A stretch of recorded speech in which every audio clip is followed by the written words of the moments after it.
अगर आपके साथ ये 5 लक्षण आपको दिख रहे हैं और 5 बातें ये आपके साथ हैं, तो आपको प्रेग्नेंट होना, आपका अंडा रिलीज होना, आपका ओवुलेशन होना काफ़ी मुश्किल है। आपका ओवुलेशन काफ़ी मुश्किल से होता होगा। चलो आज के वीडियो में हम ये 5 चीज़ें आपको बताएँगे जो कि आप अपने ऊपर ये देखिएगा, अपने अंदर देखिएगा कि ये 5 चीज़ें आपके अंदर है या फिर नहीं है। अगर 5 चीज़ें आपके अंदर नहीं है, तब तो कोई दिक्कत नहीं है, आपका ओवुलेशन भी होगा, अंडा भी रिलीज होगा और अंडा फूट के बाहर आएगा और आपको 100% प्रेगनेंसी हो जाएगी। बट ये 5 चीज़ें हैं तो आपको प्रेग्नेंट होना काफ़ी मुश्किल रहेगा, प्रेगनेंसी आपको काफ़ी मुश्किल से होगी। कौन-कौन से हैं लक्षण, चलिए जानते हैं। सबसे पहला लक्षण फ्रेंड्स, आपका एज। अगर आपका उम्र 30-35 के पार है, 30 के पार है, 30 प्लस है, तो आपको प्रेग्नेंट होना काफ़ी मुश्किल हो जाता है, क्योंकि इसमें क्या होता है, एएमएच बिल्कुल लो हो जाता है। जब एएमएच लो हो जाएगा तो आपके अंदर अंडे की क्वालिटी, अंडे की गुणवत्ता, अंडा अच्छा नहीं निकलेगा, जिससे कि आपको प्रेग्नेंट होना काफ़ी मुश्किल हो जाता है। इसके साथ साथ फ्रेंड्स 30-35 के बाद अगर आप गर्भधारण करने की कोशिश कर रही हैं, तो इसमें इस सिचुएशन में ये भी होता है कि आपकी ओवरी में अंडा कम बचा रहता है, अंडा उतना नहीं बचा रहता है, और जो अंडा बचा रहता है अगर वो हेल्दी है तब तो आपको गर्भधारण हो जाएगा। बाई चांस वो अंडा हेल्दी नहीं है, यानी कि वीक है, कमजोर है, तो आपको गर्भधारण करना काफी मुश्किल हो जाएगा। तो इस चीज को आपको ख्याल रखना है कि अगर आप जो है अभी अभी मैरिज किए हो, अभी आप 30 प्लस नहीं हुए हो या फिर 30 प्लस हुए हो, तो आप कोशिश करें कि तुरंत के तुरंत गर्भधारण करने के लिए ट्राई करना शुरू कर दें, क्योंकि तुरंत क्या होता है, तुरंत जब शादी करके लड़कियां आ रही हैं तो सबसे पहले उनको है कि साल 2 साल हमें बच्चा नहीं चाहिए। ये सोच आप मत रखिए, क्योंकि आजकल बहुत ही डिफिकल्टी भरा जो गर्भधारण का सफर है, बहुत डिफिकल्टी से भरा हुआ है, इतनी आसान नहीं है। अगर आपकी एज कम है तो आपको कोई ना कोई समस्या सता रही है, पीसीओडी है, पीसीओएस है, थायराइड है, या फिर और भी समस्या है, हार्मोनल इश्यूज है, आपका जब मैरिज हो जा रहा है तो स्ट्रेस लेवल बढ़ जाता है, क्योंकि नई नई शादी होती है, उसमें बहुत ज़्यादा स्ट्रेस होता है, बहुत ज़्यादा कोई साथ देने वाला नहीं होता है, नया नया घर होता है, नई नई चीज़ें होती है, उसको आप लोग समझ नहीं पाते हो, उसको ठीक से काम नहीं कर पाते हो, जिससे स्ट्रेस लेवल बढ़ना लाजिम है, स्ट्रेस बढ़ता ही बढ़ता है। तो आपको किसी भी हाल में खुश रहने की कोशिश करना है और अपनी जो गर्भधारण का जो समय है उसको निश्चित करना है कि मुझे अब गर्भधारण कर लेना है, मुझे प्रेग्नेंट बन जाना है। नहीं तो अगर 30 प्लस हो तो बहुत दिक्कत हो रही है प्रेग्नेंट होने में। दूसरा चीज अपने आप में ढूंढिए कि आपका लाइफ स्टाइल कैसा है। अगर लाइफ स्टाइल आपका बिल्कुल ही बेकार है, अगर लाइफ स्टाइल आपका ठीक नहीं है, ना तो सोने का जो है आपका समय सही है, ना तो उठने का समय सही है, ना तो खाने का समय सही है, ना तो आपको एक्सरसाइज करने का समय सही है, तो भी आपको गर्भधारण करने में काफी मुश्किल होता है। एक जो एक महिला होती है, जो फिट महिला होती है, उसी को गर्भधारण होता है। अगर आपके शरीर में कई तरह की समस्याएं रहेंगी तो आपको गर्भधारण करना काफी मुश्किल होगा।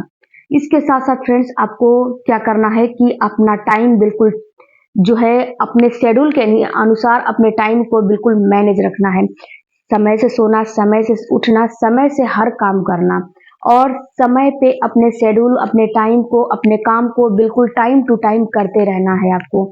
आपको जब तक आपको गर्भधारण नहीं हो जाता, आप प्रेग्नेंट नहीं बन जाते, तब तक अपने लाइफ को, अपने शरीर को बिल्कुल मेंटेन रखना है।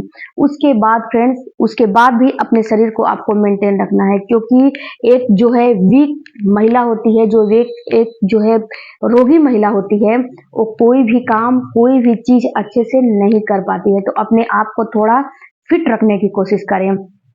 तीसरा जो लक्षण होता है, तीसरा जो कारण होता है, पीरियड। देखो फ्रेंड्स, जब आपका डाइट ठीक से नहीं रहेगा, हार्मोन ठीक से नहीं काम करेगा, आपको स्ट्रेस लेवल रहेगा, तो आपका पीरियड तो डिस्टर्ब होगा ही होगा।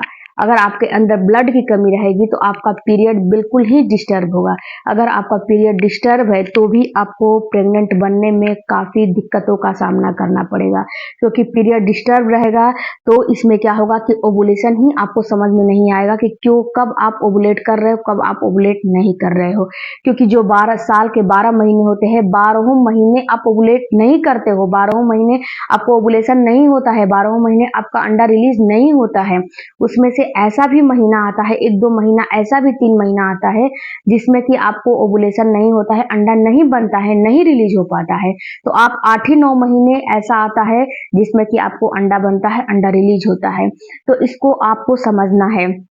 अगर आपका पीरियड का फ्लो कम आ रहा है या फिर बहुत हैवी आ रहा है, या फिर पीरियड का जो साइकिल है बहुत शॉर्ट है या फिर बहुत लॉन्ग है, तो इन सारे प्रक्रियाएं में गर्भधारण करना काफ़ी मुश्किल हो जाता है, क्योंकि एक महिला गर्भवती तभी होती है जब उसका पीरियड सही रहता है, पीरियड ठीक रहता है, तो महिला गर्भवती उसको होने का चांस काफ़ी ज़्यादा होता है। अगर आपका पीरियड बिल्कुल गड़बड़ रहेगा, बिल्कुल डिस्टर्ब रहेगा, तो आपको प्रेगनेंसी बिल्कुल नहीं होगी, क्योंकि उस समय क्या होगा कि आपका ओवुलेशन कब हो जा रहा है आपको पता नहीं चलेगा। अगर आप डॉक्टर के पास जाके फॉलिकुलर करवाओगे तो पता चलेगा कि ओवुलेशन कब कब हो रहा है। तो अपने पीरियड को बिल्कुल ही आपको ठीक करने हैं, किसी भी हाल में अपने पीरियड को आप ठीक करिए।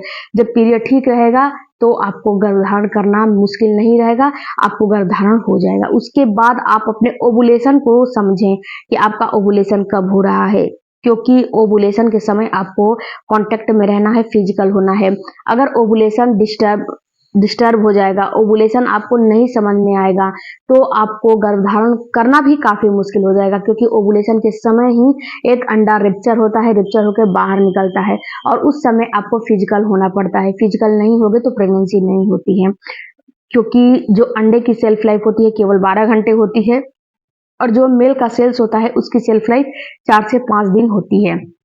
तो इस चीज़ को भी आपको समझना काफ़ी ज़रूरी है। उसके साथ एक चीज़ और मैं आपको बता दूँ, स्ट्रेस लेवल। हर वीडियो में मैं बताती हूँ फ्रेंड्स कि आपको स्ट्रेस थोड़ा कम करने हैं, क्योंकि स्ट्रेस जब आपको रहेगा तो ना तो आपको घर के काम करने में मन करेगा, ना तो आप बाहर का जॉब करने में आपको मन लगेगा, ना तो आपको कॉन्टैक्ट बनाने में मन लगेगा। आप रिलेशन बना रहे हो प्रेगनेंसी के लिए, बट आपके सर पे कहीं न कहीं ये टेंशन है कि मुझे इस महीने भी प्रेगनेंसी होगी कि नहीं होगी। तो इसमें क्या होते हैं कि आपको जो सेक्स वाले हार्मोन बनने चाहिए, जो प्रेगनेंसी वाले हार्मोन बनने चाहिए, एस्ट्रोजन, प्रोजेस्टेरोन, एफएसएच, ये सारे हार्मोन बनने चाहिए, ये सारे हार्मोन बनते ही नहीं हैं। आपको हार्मोन कौन से बनते हैं? कॉर्टिसोल हार्मोन बनते हैं, जो कि स्ट्रेस को और भी बढ़ाने का काम करते हैं। तो आप स्ट्रेस सभी में होता है और इस चीज को आपके हाथ में है कि इसको कितना आप कम कर सकते हो। जब तक स्ट्रेस लेवल कम नहीं करोगे तब तक आपको घरेलू होम रेमेडी या फिर कोई भी ऐसी चीज, कोई भी ऐसा दवा नहीं बना है इस धरती पे जो कि आपको गर्भधारण करा देगा। अगर आप आईवीएफ आईयूआई भी कराओगे और स्ट्रेस लोगे, वो भी बिल्कुल ही आपका फेल हो जाएगा। और मेरी बातों पे विश्वास भरोसा आपको नहीं है तो आप एक बार आजमा के देखिएगा। कितने कितने लोगों का ऐसा केस सामने आया है। तो ये चीज आपको समझने हैं, जानने हैं। उसके साथ फ्रेंड्स एक चीज आपको और करने हैं कि आप अपने डाइट को बिल्कुल अच्छा करो, अच्छे से मेंटेन रखो। अपने आप को कम से कम दिन के 24 घंटे में 4 से 5 घंटे अपने आप को दो, अपने आप के लिए समय निकालो। 4 से 5 घंटे तो 24 घंटे में निकाल सकते हो ना अपने आप के लिए। कम से कम दिन में 2 घंटे अपने आप के लिए निकालो, उसमें आप थोड़ी देर के लिए आप एक्सरसाइज वगैरह करो। उसके बाद अपने आप को ढूंढो, अपने आप को खोजो, तलाश करो कि आपके अंदर क्या कमियां हैं, उसको दूर करो और आपको गर्भधारण 100% हो जाएगा। फ्रेंड्स, वीडियो थोड़ा लंबा हो जाता है तो उसके लिए आप थोड़ा मैनेज कर सकते हो, मैनेज कर लीजिएगा। मिलते हैं अगले वीडियो में। Thank you for watching. Bye bye, take care.